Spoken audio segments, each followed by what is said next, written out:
देखते ही देखते 1 महीना बीत गया। परी के एग्ज़ाम भी ख़त्म हो गए। एग्ज़ाम ख़त्म होने के बाद परी अपने कमरे में बैठी हुई लैपटॉप में कुछ देख रही थी। तब उसके कंधे पर किसी ने हाथ रखा। युवराज ने उसे देखते हुए पूछा, क्या हुआ, क्या देख रही हो? कुछ नहीं, मैं बस कोई अच्छा सा कोचिंग सेंटर देख रही हूँ जहाँ मैं एक अच्छी सी कोचिंग ले सकूँ। परी ने लैपटॉप की तरफ देखते हुए कहा। परी की बात सुनकर युवराज का चेहरा मुरझा गया। वो थोड़ा नाराज लग रहा था। फिर उसने कहा, तो तुम क्या फिर मुझे छोड़कर चली जाओगी? परी ने बिना उसकी तरफ देखे जवाब दिया, जाना तो पड़ेगा मुझे, अपने सपने को जो पूरा करना है। उसकी बात सुनकर युवराज की मुट्ठियां आपस में कस गई। उसने एकदम से परी को पकड़कर उठाया और बेड पर ले गया। अरे युवराज, ये तुम क्या कर रहे हो? परी ने हैरानी से पूछा। युवराज ने परी को ले जाकर उसके बेड पर पटक दिया और उसके ऊपर जाते हुए कहा, मैं तुम्हें कहीं नहीं जाने दूंगा, समझी तुम? परी उसकी बात सुनकर हैरान थी। उससे पहले कि वो कुछ बोल पाती, युवराज ने उसके होठों पर होठ रख दिया। कुछ देर किस करने के बाद उससे अलग हुआ और उसके बालों को सही करते हुए कहा, कोई ज़रूरत नहीं तुम्हें कोई ऑफिसर बनने की, समझे तुम? मेरे पास सब कुछ है, जो तुम्हें चाहिए वो तुम्हें दूंगा, नाम, शोहरत, पैसा, जो चाहिए। परी ने उसे धक्का देते हुए खुद से अलग किया और कहा, युवराज, क्या तुम पागल हो गए हो? तुम कैसी बातें कर रहे हो? मुझे तुम्हारे पैसे और नाम की कोई ज़रूरत नहीं है। मैंने पहले ही तुमसे कहा था कि मैं ऑफिसर बनना चाहती हूँ और तुमने उस समय कुछ नहीं कहा। अभी अचानक तुम्हें क्या हो गया? मैं नहीं जानता कि मैंने पहले तुमसे क्या कहा था और क्या नहीं, लेकिन जो मैं अब कह रहा हूँ वो तुम्हें सुनना ही होगा। परी युवराज की इस तरह की बातें सुनकर काफ़ी ज़्यादा उदास हो गई। उसने युवराज के चेस्ट पर मुक्का बरसाते हुए कहा, दूर हटो गंदे इंसान, दूर रहो मुझसे, मैं तुमसे कभी बात नहीं करूँगी, समझे तुम? लेकिन युवराज उसके मारने पर हिला तक नहीं। जब परी उसे मार मार के थक गई और थक हार कर अपनी आंखें बंद कर ली। उसे देखकर ऐसा लग रहा था जैसे वो युवराज का चेहरा देखना ही नहीं चाहती हो। युवराज उसके चेहरे को प्यार से सहलाते हुए कहा, जिद मत करो, मैं करूँगी और कोचिंग लेने भी जाऊँगी। परी ने कहा।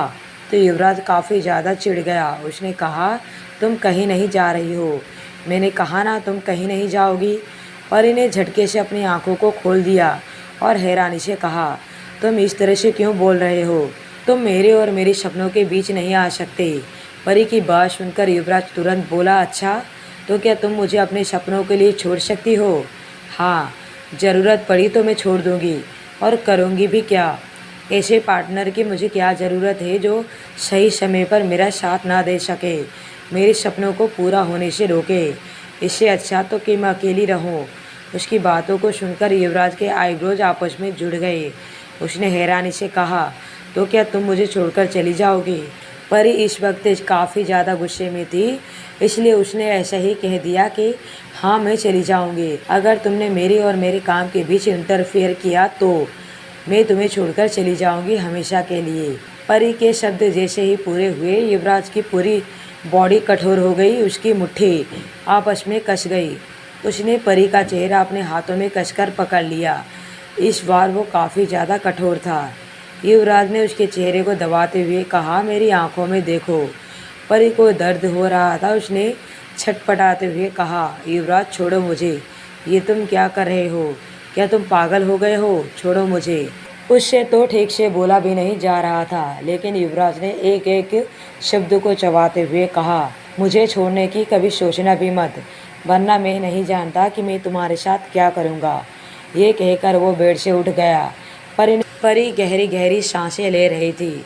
जब उसे दरवाज़ा जोर से बंद होने की आवाज़ आई तो वो बेड से उठ गई। परी युवराज के पीछे जाने लगी, लेकिन जब उसने दरवाज़ा खोलने की कोशिश की तो उसे एहसास हो चुका था कि दरवाज़ा बाहर से बंद हो चुका है। वो युवराज का ऐसा रूप देखकर हैरान थी। उसने मन ही मन कहा, मतलब इस आदमी ने मुझे लॉक कर दिया है। उसने दरवाजे को पीटते हुए कहा, युवराज, ये सब तुम क्या कर रहे हो? क्या तुम पागल हो गए हो? प्लीज़ दरवाज़ा खोलो, भगवान के लिए दरवाज़ा खोलो, तुम मेरे साथ ऐसा नहीं कर सकते। लेकिन किसी ने उसकी बात नहीं सुनी। युवराज नीचे आया और उसने रसोई में काम कर रही राधा आंटी से कहा, जब तक मैं ना चाहूँ परी के रूम का दरवाज़ा नहीं खुलेगा, ये कहकर वो बाहर चला गया। राधा आंटी उसकी बात सुनकर हैरान थी। उसने धीरे से अपने आप से कहा, अचानक से युवराज बाबा को क्या हो गया? ये आज इस तरह से क्यों गुस्सा कर रहा है जैसे पहले किया करते थे? पता नहीं ऐसा भी क्या हो गया परी बिटिया और युवराज बाबा के बीच। इधर जब परी रूम का दरवाज़ा पीट पीट कर थक गई और नीचे फर्श पर वहीं बैठ गई, उसने धीरे से कहा, युवराज तुम्हें क्या हो गया? परी की आंखें रो रो कर लाल हो चुकी थी। शाम को जब युवराज वापस आया तो राधा आंटी तुरंत उनके पास गई। उसने थोड़ा घबराते हुए कहा, युवराज बाबा, आप परी बिटिया के साथ ऐसा क्यों कर रहे हैं? आपने उसे सुबह से बंद किया हुआ है। उसने सुबह से ना कुछ खाना खाया है और ना ही पानी पिया है। मैं उसके लिए खाना लेकर भी गई थी, लेकिन मुझे आपके उन गुंडों ने अंदर जाने ही नहीं दिया। देखो युवराज बाबा, वो अभी छोटी है और अपने माँ बाप से दूर। आप खुद भी जानते हैं कि आपका गुस्सा कितना खतरनाक है। आप उसके साथ ऐसा नहीं कर सकते। युवराज ने राधा आंटी की बात को सुनकर उनको पूरी तरह से इग्नोर किया और वो सीधा परी के पास ऊपर के कमरे में चला गया। उसने परी के रूम में बाहर खड़े आदमियों से वहाँ से जाने के लिए कहा और खुद दरवाज़ा खोलकर अंदर चला गया। अंदर जाकर उसने देखा तो परी अपनी स्टडी टेबल पर बैठी हुई फिर से लैपटॉप में कुछ देख रही थी। देखने में वो इस वक्त बिल्कुल ठीक लग रही थी। परी ने मुड़कर देखा तो उसे युवराज अपने पीछे खड़ा दिखाई दिया, लेकिन उसने उसे इग्नोर किया और अपनी नज़र वापस लैपटॉप पर जमा दी। युवराज धीरे से चलकर उसके पास गया और उसने लैपटॉप की स्क्रीन पर देखा। लैपटॉप की स्क्रीन पर लिखा हुआ था, best top coaching centre for UPSC aspirant. जैसे ही युवराज ने ये शब्द पढ़े, उसका दिमाग गर्म हो गया। उसने जल्दी से आगे बढ़कर लैपटॉप को बंद किया। वो थोड़ा गुस्से में बोला, तुम मेरी बात सुनती क्यों नहीं? जब मैंने कहा कि तुम यहाँ से कहीं नहीं जाओगी तो कहीं नहीं जाओगी, समझी? युवराज ने जैसे ही लैपटॉप को बंद किया, परी ने दोबारा से लैपटॉप खोल दिया। युवराज अभी भी कुछ कह रहा था पर परी उसकी बात का कोई जवाब नहीं दे रही थी। इस बार युवराज को उसके ऊपर काफ़ी ज़्यादा गुस्सा आ रहा था। उसने लैपटॉप को टेबल से उठा लिया और ज़ोर से ज़मीन पर पटक दिया। परी ने हैरान होकर पहले लैपटॉप को फिर युवराज को देखा। अब तो परी को भी गुस्सा आ गया। वो अपनी जगह से गुस्से से खड़ी हुई और युवराज की आंखों में देखते हुए बोली, आखिर तुम चाहते क्या हो? युवराज ने सख्त आवाज़ में जवाब दिया, मैं वो चाहता हूँ जो तुमने अभी अभी सुना है। तुम यहाँ से कहीं नहीं जाओगे। युवराज ने कहा तो परी ने उसे उंगली दिखाते हुए कहा, युवराज राठौड़, तुम मेरी ज़िंदगी पर वैन लगाने वाले कोई नहीं होते। तुम्हें कोई हक नहीं है ये तय करने वाले कि मैं कहाँ जाऊँगी और कहाँ नहीं। युवराज को इस वक्त काफ़ी ज़्यादा गुस्सा आ रहा था। उसने अपना गुस्सा कंट्रोल करने के लिए अपनी मुट्ठी कसकर बंद कर ली। उसने फिर से परी को समझाते हुए कहा, परी मेरी बात सुनो, तुम कहीं नहीं जाओगी। तुम अच्छे से जानती हो कि जब तक मैं न चाहूँ तुम यहाँ से नहीं निकल सकती। इसलिए तुम्हारी भलाई तो इसी में है कि तुम वैसा ही करो जैसा मैं चाहता हूँ। अगर तुम्हें जॉब ही करनी है तो मैं तुम्हें अपनी एक पूरी कंपनी ही दे सकता हूँ, तुम उसे संभालो। परी ने युवराज को देखकर काफ़ी गुस्से में जवाब दिया, और मैं ये जॉब क्यों नहीं कर सकती? इसका जवाब मैं तुम्हें नहीं दे सकता, लेकिन तुम ये जॉब नहीं करोगी और ना ही तुम किसी कोचिंग के लिए बाहर जाओगी। युवराज अभी भी काफ़ी ज़्यादा सीरियस था। परी ने युवराज के चेहरे को हैरानी से देखा। युवराज के चेहरे पर गुस्से के साथ साथ किसी चीज़ का डर भी साफ दिखाई दे रहा था। परी चाहे कितने भी गुस्सा दिखाए, लेकिन वो उससे बहुत ज़्यादा प्यार करती थी। उसके चेहरे पर मिले जुले भाव को देखकर परी ने गहरी सांस ली। उसने अपने गुस्से को थोड़ा कंट्रोल किया और युवराज के करीब आई। उसने एक हाथ युवराज के गाल पर और दूसरा उसके चेस्ट पर रखा। फिर उसने प्यार से कहा, अगर तुम नहीं चाहते कि मैं कोचिंग लेने बाहर जाऊँ तो ठीक है, कोई बात नहीं, मैं ऑनलाइन कोचिंग ले सकती हूँ। इससे पहले कि परी अपनी बात पूरी करे, युवराज ने जवाब दिया, नहीं, तुम कहीं नहीं जाओगी। जब तुम जॉब ही नहीं करोगी तो फिर कोचिंग लेने की बात ही नहीं उठती। उसकी इतनी कठोर बातें सुनकर परी तुरंत उससे दूर हो गई। उसने गुस्से से युवराज को देखा और कहा, युवराज राठौड़, तुम एक घटिया इंसान हो। तुम्हारी सोच इतनी घटिया है। क्या तुम्हारी सोच यहीं तक सीमित है कि एक लड़की को बाहर जाकर काम नहीं करना चाहिए? तुम्हें जो समझना है समझो, युवराज ने सीधे सीधा जवाब दे दिया। लेकिन परी कहाँ मानने वाली थी। वो एक जिद्दी लड़की थी। उसने फिर युवराज से ज़्यादा बहस नहीं किया। वो सीधा अपनी अलमारी के पास गई। उसने अलमारी से अपने कपड़े निकालने लगी। परी की हरकतें युवराज का गुस्सा बढ़ाने के लिए काफ़ी था। वो थोड़ी लो वॉइस में लेकिन गुस्से में कहा, अब ये क्या कर रही हो तुम? परी ने जवाब दिया, तुम्हें जो समझना है वो समझो। युवराज ने दोबारा से कहा, ये सब हरकतें करना बंद करो। आखिर तुम अपने कपड़े क्यों निकाल रही हो? क्योंकि मैं यहाँ से जा रही हूँ, मुझे नहीं रहना तुम्हारे साथ। परी ने जैसे ही कहा, युवराज चलकर उसके पास आया। उसने उसका हाथ पकड़ लिया और उसे अपनी तरफ घुमाते हुए कहा, अब मेरा दिमाग बहुत ज़्यादा ख़राब हो चुका है, तुम प्लीज़ अपनी हरकतें करना बंद करो।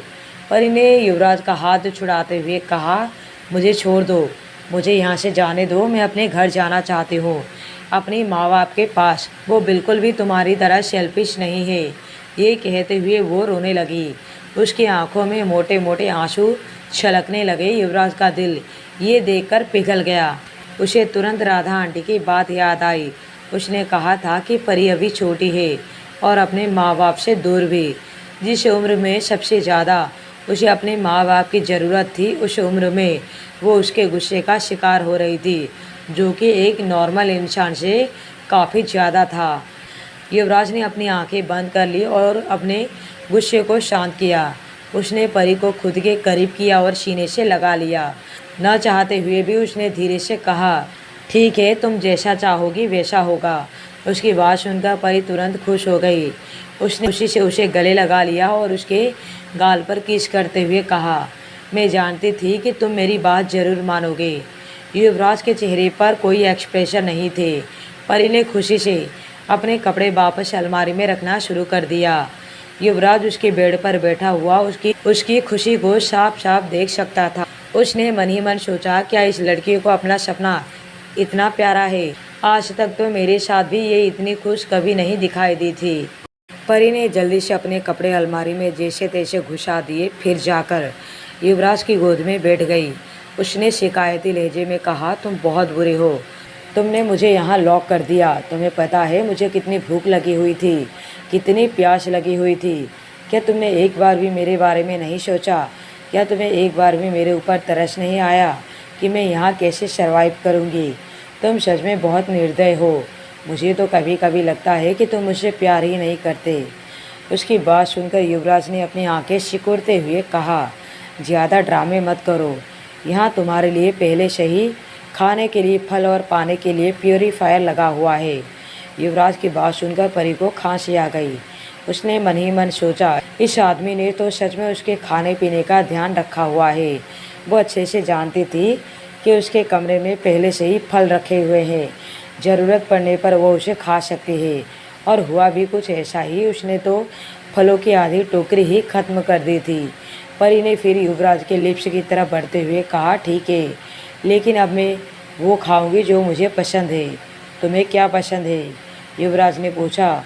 तो परी ने अपनी गर्दन ऊपर उठाकर उसे देखा और उसने धीरे से युवराज की गर्दन को पकड़कर नीचे किया और उसके लिप्स को काटते हुए कहा, मुझे ये पसंद है। युवराज की पूरी बॉडी में अचानक से करंट तोड़ गई। उसने उसे बेड पर पटक दिया और उसके पूरे शरीर पर किस करने लगा। कुछ देर के बाद वो दोनों एक दूसरे में खो गए।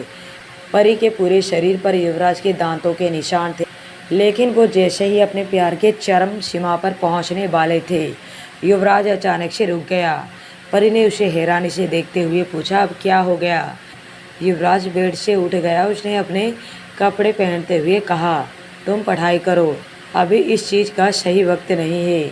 परी नाराज़ हो गई। उसने गुस्से में कहा, तो फिर इसका सही वक्त कब आएगा? ऐसा ना हो कि मैं किसी और के साथ ये सब कर लूँ। जैसे ही परी ने कहा, युवराज के हाथ अचानक से रुक गए। उसने कहा, सोचना भी मत, और बेड के ऊपर से उठ गया। उसने मुड़कर देखा तो परी उसे मुंह फुलाए घूर रही थी।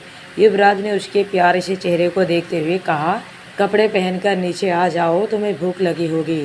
परी ने उसकी बात का जवाब नहीं दिया। उसने ब्लैंकेट से अपना चेहरा कवर कर लिया और सोने की एक्टिंग करने लगी।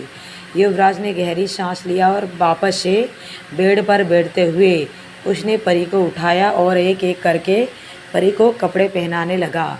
उसके बालों को ठीक किया। उसके बाद उसने उसे अपने गोद में उठाया और नीचे लेकर आ गया। अब आगे की कहानी जानने के लिए बने रहिए माय डेंजरस लवर पर।